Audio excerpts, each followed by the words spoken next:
Really important in skiing in general, but for sure in racing, is what happens between the turns. All right, we spend all our time talking about turning, and we got to talk about what we do before the turn so that you can have a good turn. All right, so from finishing a turn to starting a turn, that place between the gates, okay, this area and here, this area in here between the gates is what I want you guys to really think about as we get started. You must get forward and on the new ski. All right, you must get forward and on the new ski. Otherwise, your timing is going to be off because your ski will not. You won't pull radius when you decide to start the turn. All right. So if you've ever had feedback like you lean in, you're on your inside ski. Anyone ever hear that in your gait training or your? Okay. Well, if you don't start on the front of the ski, all right, the ski will not pull back into an arc and actually give you something to stand on. So now you can actually get into a strong position against the outside ski. If you start the turn just even a little bit back, fairly centered but on your heels, the tips are going to pull and you're going to get a little bit of pivot at the top of the turn. And now you got nothing to stand on. So you will bank. You will get inside. All right? You will start to airplane the top of the turn because you're not standing on anything. All right? You're skiing on air. So you got to get forward so the ski actually bends and comes back to you. Gives you something to stand on. Then it's really easy to come back against that platform into a strong position here. All right? So, platform development, movement between the gates, all right? You can play around in your free skiing. When we just make turns, I'm going to try to do this without hurting myself. Stand on the knee ski and use this ski to push yourself forward. All right? You need to push on the ground to push your hip forward. That's why whether you're staying on the old platform or coming to a new platform, you must forward by pushing into the ground. All right? So that's one of the reasons why we need to find a platform early. So you'll notice when I warm up, I'll start to pick up my outside ski early in the turn and actually push myself forward. All right? So uphill edge, downhill edge. You guys ever do this drill? Yep. Inside edge, or outside edge, inside edge, edge rolling.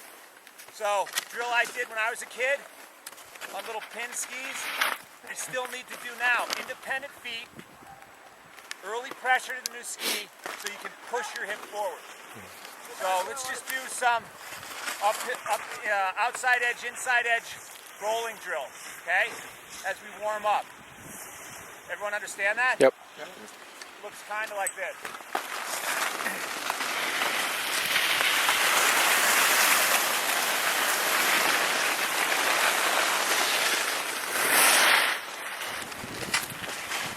Uphill edge to downhill edge. Okay?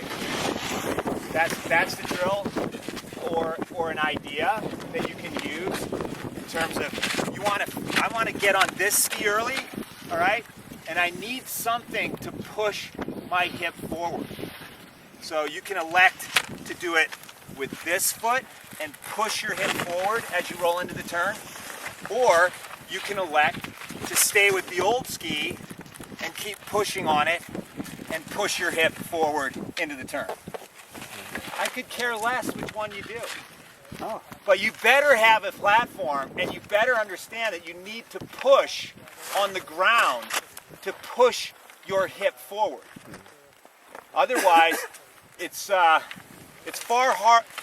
much more difficult to gyrate in space and actually get yourself forward. All right? Powder skiing, it helps because we got a little trampoline that we're skiing on. So we bounce and we use the bounce to project our hip forward. That's fine. Ski racing, you start to bounce, project yourself vertically, you lose snow contact, your pressure develops later and later and later in relationship to the course. So you want to have contact to the ground, power and energy early in the turn when you're carving. So whether you stay with the old platform and deliver pressure and power into the ground to push your hip forward, or you come to the new ski and start to drive that ski into the snow as I push my hip forward, you'll be able to link powerfully one turn to the next and actually bend the ski to create more radius from it because you're bending it more at the first quarter of the turn. Okay, does that make sense? So, because we got to get shit done quick in ski racing, you want to be able to bend the ski early and get that little bit extra radius from your ski. All right, especially the shorter the radius becomes. Either tight GS or slalom is even more and more critical to be more powerful delivering into the snow. So typically, that's why you'll see, you still see these pictures in GS and slalom. This ski off the snow as the skier is starting to try to get over onto this new ski early. All right? You'll see a lot of other stuff. All right? Yeah. Because a great skier can do anything on their skis. But one thing they can do is find the platform early and push their hips forward. So we can either explore new and odd ways to start a turn, or we can first learn that. All right? Because the great skiers definitely do that. Then they can do all kinds of stuff. A pivoted entry, a stem turn, an inside, a white pass turn, what have you. All right? And it's all dependent on the speed and what they're trying to do in ski racing, line-wise. A stem entry is great if you're trying to steal back some elevation, all right? Or you're low and you just want to shift your line, okay? A pivoted entry is great when you're going, too fast to make the next turn. So you dump some speed at the top of the turn where you can get rid of it without losing all your momentum, and then carve in the fall line and keep things going down the hill. I try to, as a goal, we'll keep goals simple. Skiing and ski racing especially, the game or the goal, catch your feet. Do not let your feet win the race through the turn. Okay? Everyone knows physics, right? Skis are traveling on a bigger arc than your center of mass, right? So they are going faster than you. So they should win the race, and they will. But at least be in charge of it. All right? So when you feel, because skiing's a feeling sport, if you can actually get yourself in a place where your body position is more here, right? I can feel my skis are going fast, but because I put my hip here, they're pushing me. I'm being pushed by my skis, all right? As soon as I collapse my knee, all right, and come here, now I just let my skis win. I said, you go, boy, get it. You can win, all right? I got no problem coming out of the turn here and trying to catch up, okay?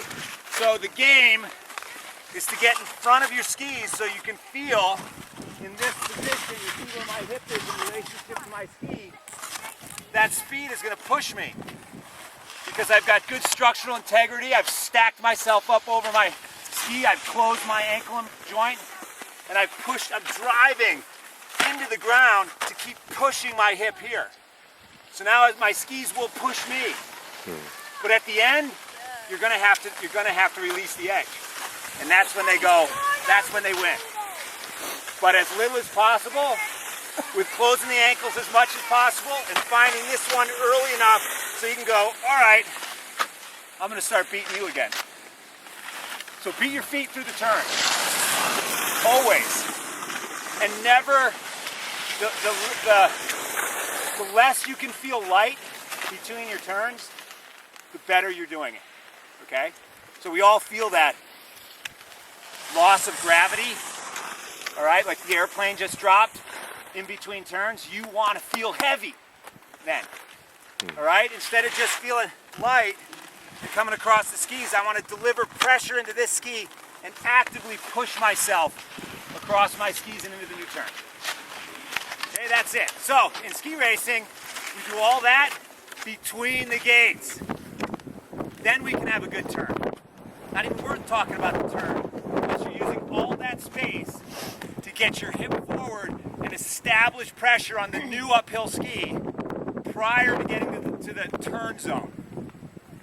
Okay, so that's the tactical connection. So, play around with it.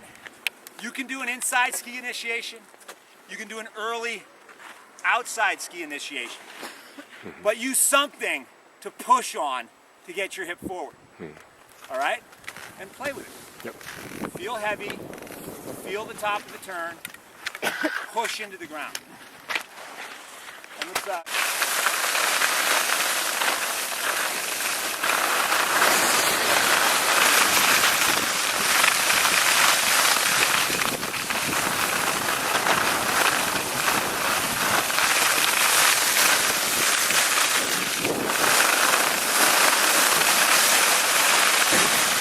we're going to slide down. So this next bit around, we'll take another lap and we'll come in so we don't have to hike.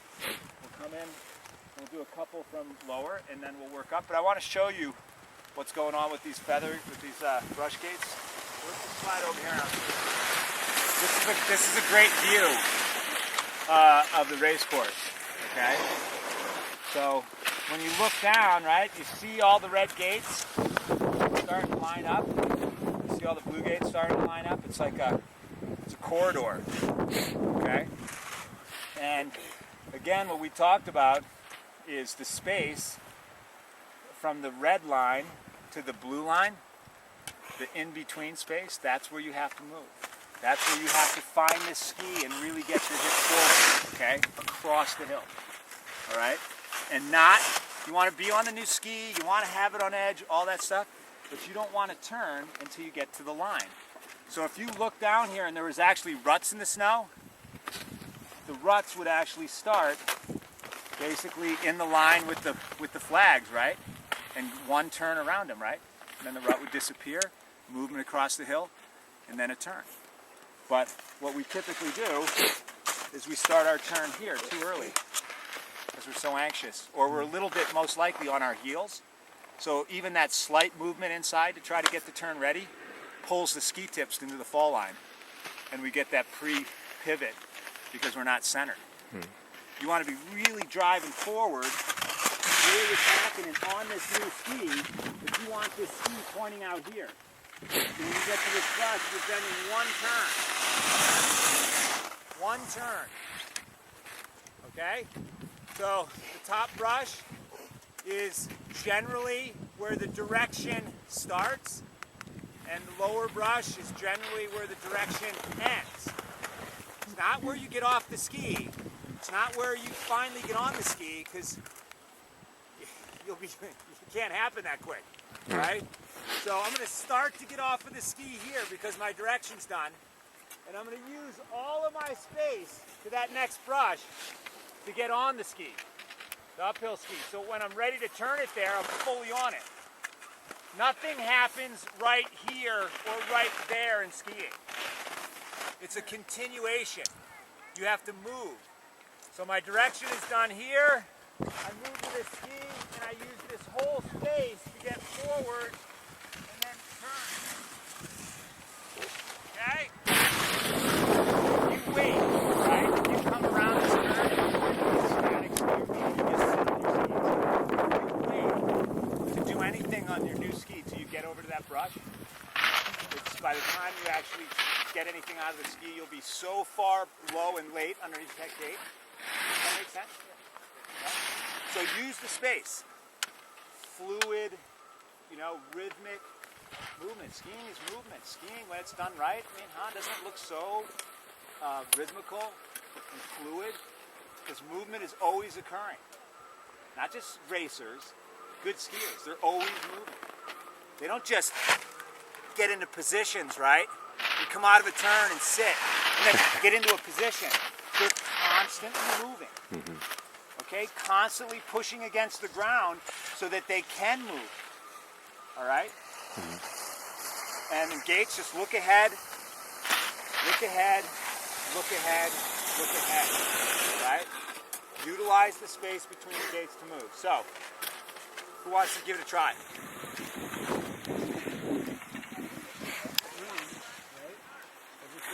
Here, you get a panel, you can't really move in, right? So make sure your feet are a little further away. And try to be tight to the bottom brush. So it gives you more time to actually. Okay? Or on your heels. As we because you didn't move effectively and really commit to the front of the ski at the top of the turn. All right, a couple people you get into think, you try to get over at the gate, and now you're off of this ski, all right? So let the gate come to you by pressing. Ski racing is really strange. You want to be up against the pole, try making some gate contact, all right? I'm actually thinking here. And next thing you know, the panel's right in my face because my arc is really pulling in tight. As soon as I start to go at the gate, I'm going at the gate. Now I end up sliding over here and the gate's farther away from me. Okay? So think outside ski. Outside ski. You want to dive into that turn, okay?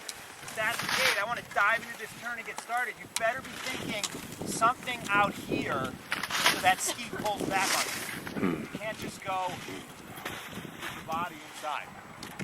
Okay? And typically it's a little bit that we're back, and then we go, so the ski really runs away, hasn't bent back at us. So there's some of that going on. Some sinking in the turn, which is maybe happens a little bit in your free skiing, which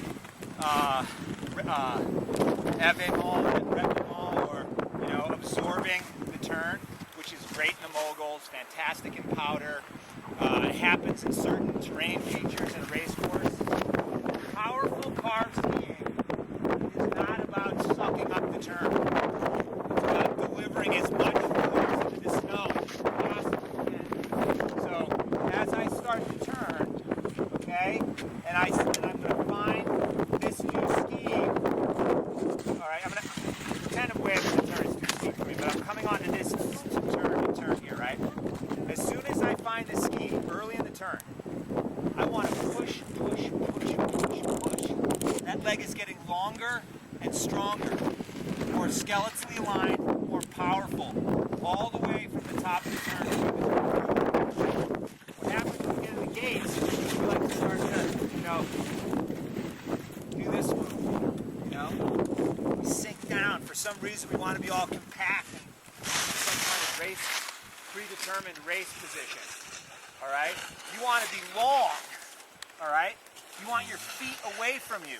You want to be pushing hard into that. You don't want to get the legs straight. You want to be pushing. As soon as you start to see, remember the cat and the mouse? The skis are going to beat you. You're going to immediately get your hip back. You're going to make it twice as hard to get forward into the new turn. And you gave away all your power. You're using a ton of muscle strength. You've given away all your power. All right, if you're trying to, whatever radius you were trying to pull, it's you're going to get less from the ski when you get soft on it. All right, and I can tell you right now, when you're going fast, I don't know about you, for these skis, I've got to work hard. That's the way I feel, But maybe if I had shorter, like 16, 15 meter ski, I could be a little dewy on my skis and not really press on them that much, and make an arc around that. But I have to push on these to get around that. Okay, so this is what I want to be doing. I want to push. I want to feel myself. If someone jumped on me right now, I wouldn't collapse. That's the idea. All right. Remember what we said last week? There's a difference between being small and being low. Yeah. Right? Like this is being small. This is being low. Yeah. But I'm still really tall. Does that make sense? Okay. And depending on how fast you are, how strong you are, and how much you can actually really flex your ankles through transition is the difference between coming out of that super low position here with really closed ankles, knees really sharp, and being able to push again here and get strong, to having to come up just a little bit taller so that you don't lose the feet and open the ankles up too much. That's all about strength and ability. Nothing else. All right? So you might want to stay super low in transition, but unless you're a really good skier and you're really strong, you're going to have a hard time staying forward. Because you have to really be able to close your ankles down in that position. All right? Really be flexed in the ankle, and then immediately still be able to push out of that low position on that uphill ski. which is a pretty powerful move. So most of us, like I ski with a collar. Is your boots set up so you ramp in